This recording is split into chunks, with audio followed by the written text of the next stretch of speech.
Hi, I'm Jean Hoban, Marketing Communications Director at Benjamin Rose Institute on Aging, and I wanted to welcome you and thank you for joining us for Difficult but Crucial Conversations.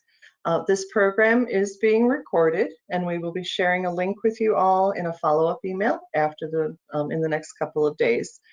We have a lot of information that we want to cover over the next half hour to 45 minutes, so we will be holding questions until the end. You are able to ask a question at any time throughout the presentation, however, by using the questions panel on the right-hand side of your screen. So we'll get started. I'd like to introduce Lauri Scharf, who is a care consultant and master trainer with Benjamin Rose Institute on Aging. And Lauri. Thank you, Jean, and good afternoon, everyone. Today's topic is difficult but crucial conversations. We know conversations are just, talking one person with another, but I think it's important to take a step back and think about what goes into a conversation when you know there's going to be a little bit more impact that's there. So I want to talk about decision making. So the next slide, please, Jean.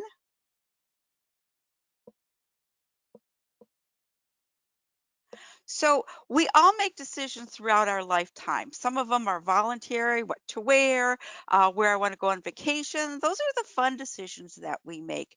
And some of the decisions that we make, we have no control over. Whether it's, you have to have that emergency appendectomy, whether you're losing your hair or getting into a traffic accident. So things that are out of our control involve many decisions. So next slide, please.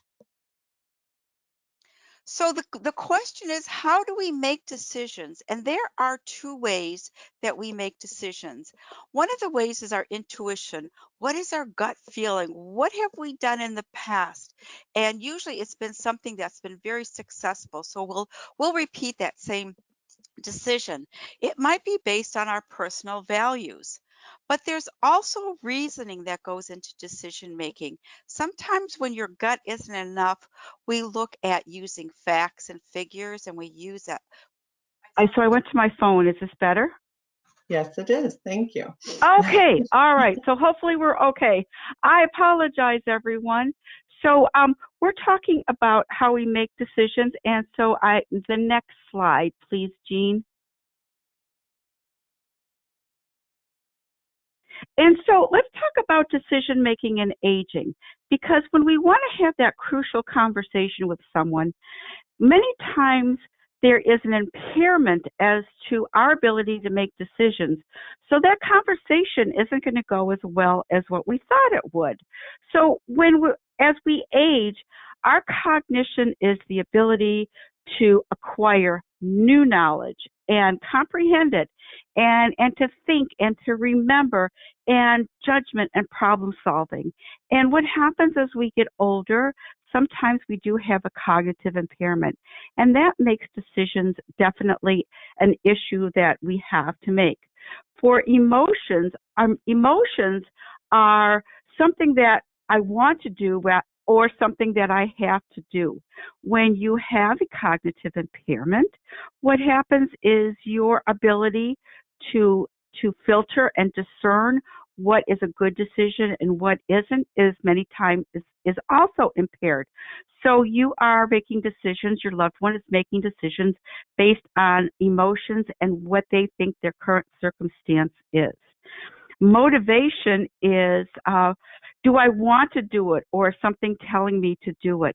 Again, as we age and cognitive impairments get into in the way, sometimes if we don't want to do it, we don't do anything. And then our lifelong patterns. We know when someone has a cognitive impairment, that routine is definitely their friend.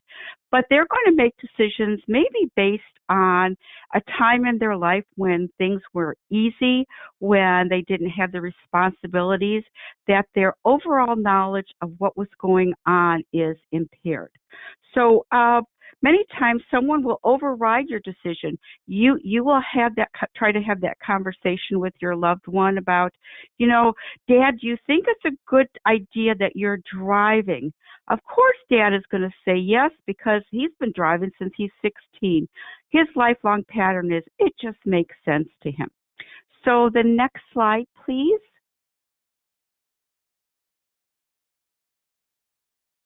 And so what are the pitfalls to a good decision? The pitfalls are too little information, that we haven't taken the time to think about what's going on, or too much information. And again, let's go back to trying to have that conversation with our loved one, and they're not agreeing, they're not seeing what we're seeing. They may not have enough information, or they have too much information, and their brain isn't able to process it. They're mistaking opinions for information. So we know that if you look on the internet, that it has to be true because it's on the internet. But that doesn't mean that it is accurate information. The same can be said in gathering opinions from our friends and family and loved ones, that the information that they're giving them is based on their understanding, and it's not based on our values and pieces that are important to us. Another pitfall to a good decision is decision fatigue. That you've had to make too many decisions. When you think of a loved one who has a cognitive impairment, what happens is their brain is trying to filter all the information that's there. It's, do I get up now or do I stay in bed? Do I wear the red shirt or the yellow shirt today? You're asking me, do I want cereal for breakfast or do I want eggs? You've asked me so many questions, and my brain has had to make so many decisions. Now you want to have this conversation about, I think we need to talk about stopping driving, or I think that we need to have a conversation about you need to take a shower a little bit more often. Again, one of the pitfalls is not learning from your past mistakes. And again, thinking about our loved ones, they don't remember the past mistakes. They only remember what has happened and what has been successful. So when you're looking to have this conversation with someone, you need to look at not just the past, but you need to look at where they're at today in many respects. The next slide, please, Jean. So here are some tips for a good decision. So you want to avoid stress. Think about your loved one and when is the best time of day for them to have this conversation. They may be at their clearest and cognizant first thing in the morning, and this might be the time to have that great conversation.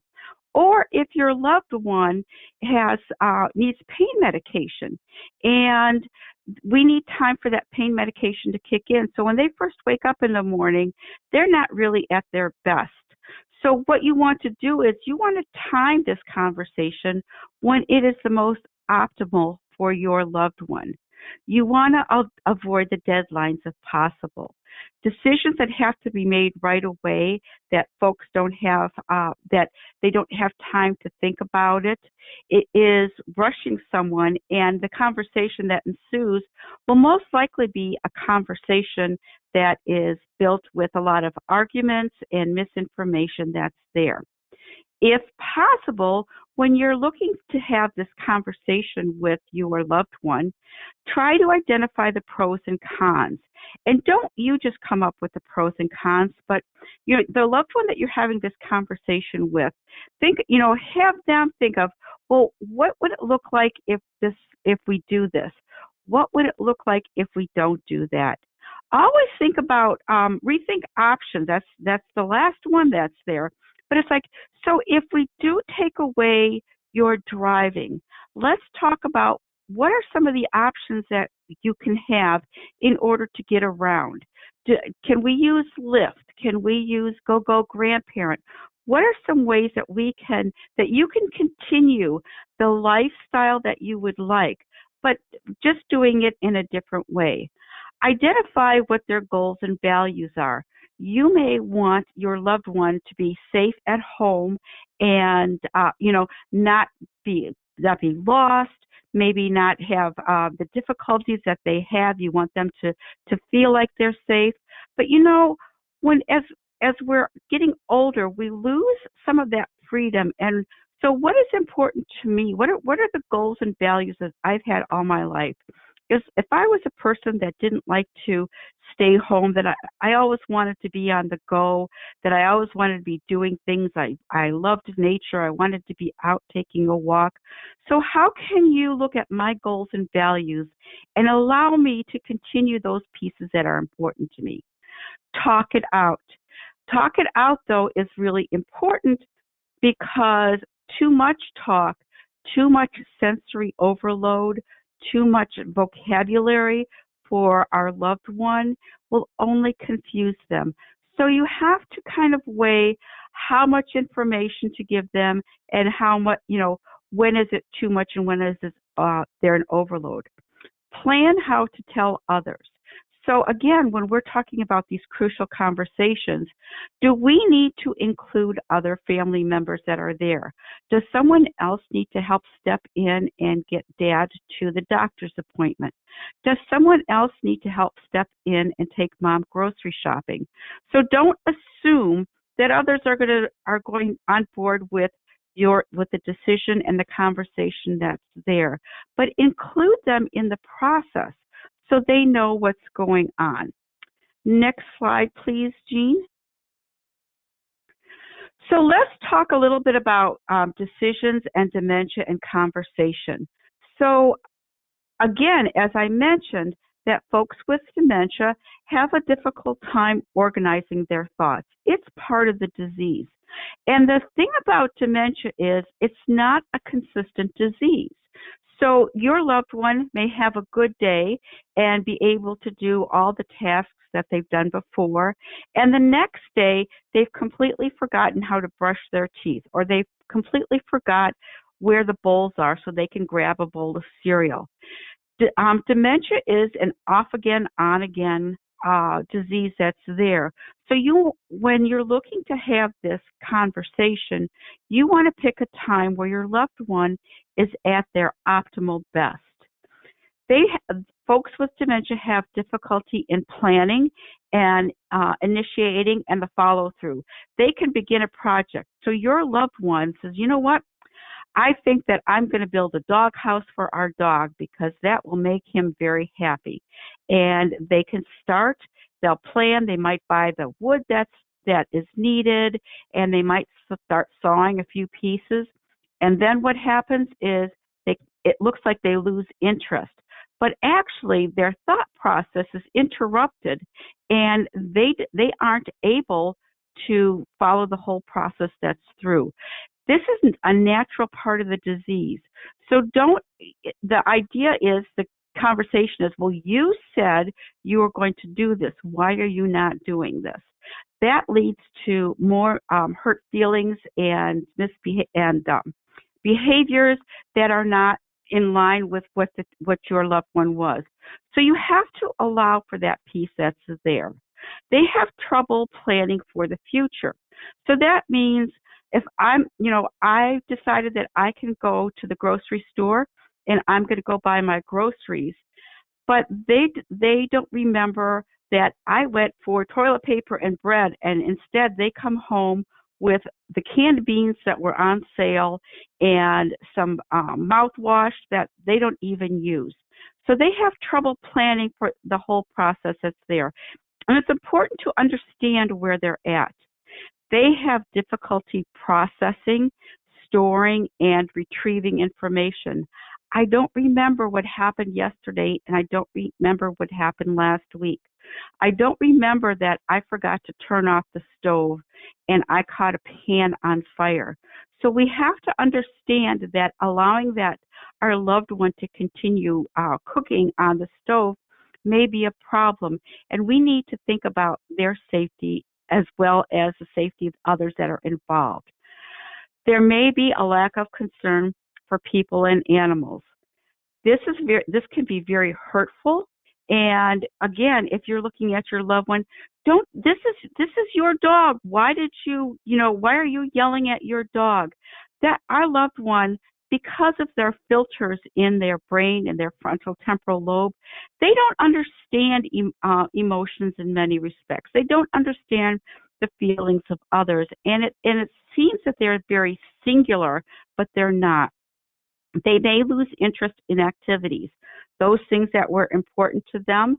So when you're looking to have this conversation, you don't want to necessarily go back on pieces that they did and do it exactly the way they were, but you want to look at modifying what that conversation is going to look like.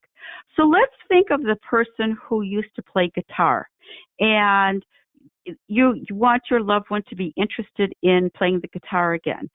So in order for them to be able to have that interest, you sign them up for guitar lessons. Well, when it comes to guitar lessons, the idea is to progress. And in terms of dementia, your loved one won't be progressing and will just be frustrated by the whole process. So instead, have the conversation about, let's think about this other music, and you get a music therapist to come in and have that music therapist work with your loved one at where they're at. So when your loved one says, yeah, I'd like to play the guitar again, what they're saying and what they're meaning are two different pieces. So as a result, when you're looking at their decision, the conversation needs to relate to where their abilities are. They don't have the ability to learn from the consequences from past actions. So again, safety is an important piece, and they're unaware of denial that their behavior is a problem. You're the one that's being difficult. I'm not the one that's being difficult. Next slide, please, Jean. So the question is, how do we have a conversation, and how do we include our loved one in the shared decision making? Well, we know right from the start, when you start the conversation with, don't you remember, or I told you, those are fighting words. So when you want to have that crucial conversation, those are the words that you eliminate from your vocabulary right from the beginning. What you want to do is you want to seek your loved one's participation. And there's an interesting study that was done in a nursing home with two different groups of people. The one group of folks, they gave them the choice to be able to arrange the furniture in their room wherever they wanted, and they even included a plant for them to take care of if that's what they wanted to do. The second group, they told them that the staff is going to take care of all your needs. So we have these two different groups that were there. After 18 months, the first group had improved health because they were involved in the decision making and the conversation that was there. A smaller portion of them passed away than the second group. In the second group, their ability to be able to participate, to do things was deeply impaired, and they did not respond as well as the first group. So they were included in the conversation, and the decision making allows a person to be able to reach the potential that they have or maintain where they're at. So autonomy and choice without interference is a very important piece in conversations. You want to help your loved one explore and compare options. You want to assess your loved one's values. You want to reach a decision with your loved one, but you also need to evaluate your loved one's decision. So what's important to understand is when your loved one is given too many options for the conversation, they become overwhelmed and they're not able to make a decision. So we talk about making guided choices. So to open up the closet door and tell your loved one, okay, get dressed, pick out something to wear. If your loved one comes out with a shirt that has that's old and the collar is frayed, and you had planned on running around town and getting some some jobs done, you're going to say, why did you pick out that shirt? When you think about it, you are the one that gave them the option of picking, getting dressed, picking out a shirt. But if you help your loved one make a controlled choice, choose 2 different shirts from the closet and ask them, would you like to wear the red one or would you like to wear the blue one? They still have the opportunity to be able to make a choice in there, but you're able to control the situation as it's going on. Next slide, please, Jean. So this is where We Care comes in. We Care is a program from Benjamin Rose that we help you have those difficult but crucial conversations. We help you look at your loved one and how can we get them on board? How can we help guide and support and empower you, keep your loved one safe, but also at the same time help you have that crucial conversation that is important to you and to your loved one to keep them safe. So with that, I hope this was helpful. I am here to entertain any questions.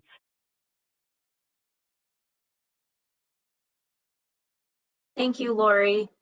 Our first question asked if the PowerPoints will be available or be made available, and we will send the webinar after today's session, as Jean had mentioned. Let me look through the questions here. Someone asked, Lauri, as a dementia consultant or a ombudsman, have you run into instances in which the experienced judgment, for example, financial decisions, estate issues, of mildly cognitively impaired older adults is still potentially better than that of the cognitively intact but inexperienced family member? And if so, how did you handle it, and how should a professional ensure appropriate respect for autonomy? Great question. So again, you want to look at your loved one's values. Just because it was their values doesn't mean it was your values. We have to honor, to a point, our loved one's ability to make choices, whether we agree with them or not. But I always try to say we're like Ford, where safety is job number 1. So we want to look at, as that person having the conversation with our loved one, are they going to be safe as a result of this? What can I do to ensure their safety? Maybe I can allow them to continue to do this for another month, monitoring the situation that's there. And sometimes it's understanding, I think for the caregivers, it's understanding what dementia is. That it's not just forgetting where they put the car keys, but it is our executive decision making and judgment that's there and that's impaired. And that's where sometimes as a family member, we do need to step in. So again, each case is individual. It's having that conversation with the family as to where they are at, where their loved one is at. Have they been diagnosed? To make sure that the loved one is having an informed decision.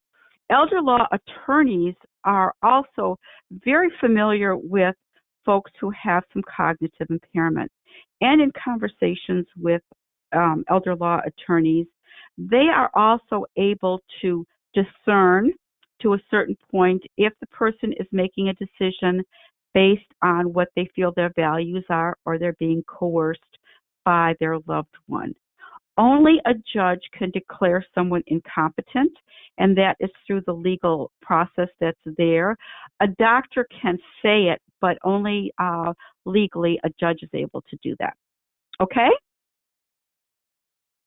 Thank you, Lauri. Our next question, someone asked if you could talk about how to approach the process where you have differing views among family members. For example, one local daughter and one long distance daughter are in conflict over what is best or safe for mom.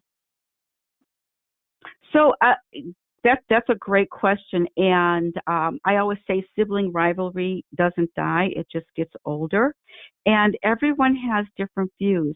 So when you have two different opinions, whether they're both in town or one's out of town, it's trying to have that conversation. It's being that mediator and asking them, where are you coming from? What is your motivation behind your thoughts? And how does that, and then looking at the other person, and let's see where we can come to a process in the middle. I can't say that we're always 100% successful, but sometimes it's having that dialogue and everyone taking a different piece in the process as to where they think it should go, and exploring the different options, and then everybody coming back to the table to discuss what they found out helps to get everyone to come to a consensus. Thank you. Our next question, can you share some more about the We Care program and how it is implemented? So the We Care program is an evidence-based program that was designed from Benjamin Rose based on the great research that we do. And we found out that it's important, just as important for the caregivers to be taken care of as the care receivers. So together with if the care receiver is able, if their loved one is able, and the caregiver, we look to create an action plan based on the concerns and the goals that they have. The We Care program also looks to help empower the caregiver in this decision-making process and caring for their loved one. And we really work to help build a care team so that the caregiver doesn't have all the responsibility. Sometimes caregivers feel like they need to do it all, but their health is just as important. The program is delivered over the phone. It has been even before COVID, so we were able to continue this process without skipping a beat. We have ongoing contact. We have over 700 resources that we're able to provide you with. So it's not just about, I can give you a list of home health care agencies, but how do you have that great conversation? And one of the pieces that we do in We Care is having those critical conversations. And we might even do some role playing that you be the loved one who's going to resist and push back, and I'm going to play you and give you some ideas on how to have that conversation. Thank you. Our last question was very similar, asking more information about how We Care works to help families. So I think you answered both of those. Looks like we just got one more. How is We Care funded? Is there a charge? Is it covered by insurance? So We Care, we have a grant through the Western Reserve Area Agency on Aging that we can offer We Care for free to a caregiver or a care receiver. It can be either one who lives in Cuyahoga County. We have a plan with anyone who has Impact Solutions as their employee assistance program, and they will pay for 3 months of We Care for free. And we do offer a paid subscription to anyone that is outside of these qualifications. And the paid subscription is for 3 months for $350, unlimited contact, that we work with you. The idea when we do a 3-month subscription is not that we're going to hold out the best stuff until the second month and the 29th day so that you're going to re-up your plan.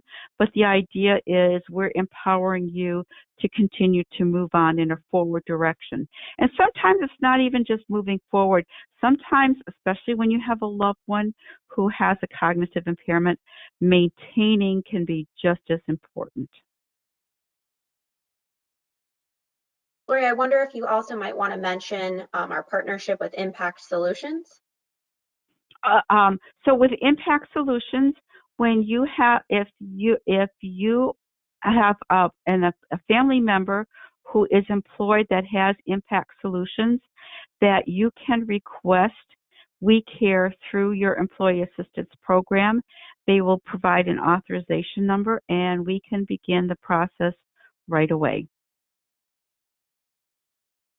Thank you. Someone wants to know how you access the program. So there are several ways you can contact us at We Care.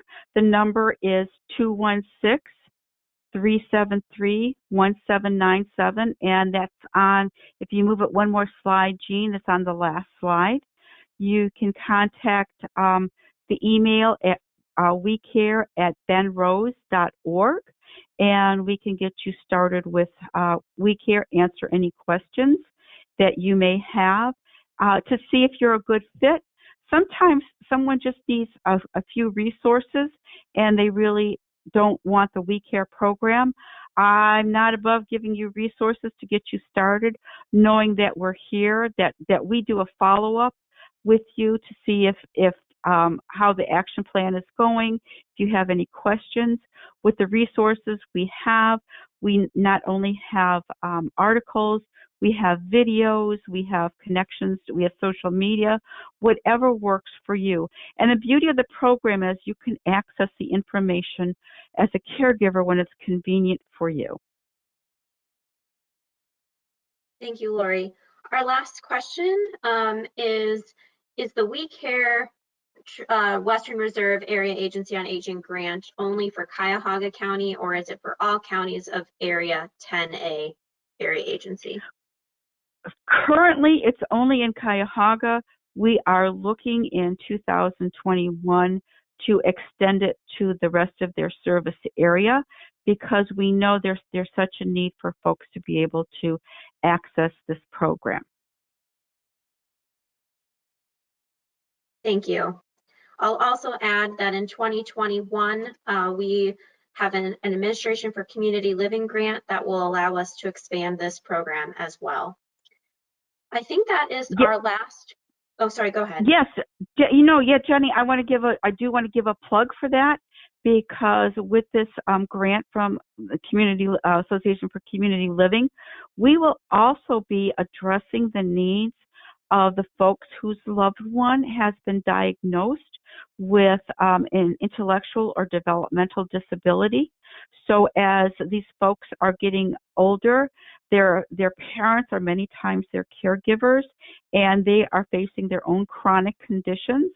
And it's important that they both get the support that's there. So we will be expanding that as of January 1st for that target population also. Thank you. Well, it looks like we do not have any further questions. So Jean, I will turn it back over to you. Okay, thank you, Jenny and Lauri. Thanks, Lauri, for sharing all that great information. As I said, we did record this webinar and we'll be sharing a link to the recording with you. If you have, family or friends that missed the presentation that you think would benefit from it, feel free to share that. And we will also share the slide deck in the next couple of days. So thank you for joining us. And that one more thing, we will have another program coming up in December that we are working out all the details on, but that will be the first Wednesday in December. And if we have the details firmed up before the follow-up email goes out, you will receive that information. Otherwise, you will get that in the near future. So thank you all for joining us for difficult but crucial conversations. Thanks.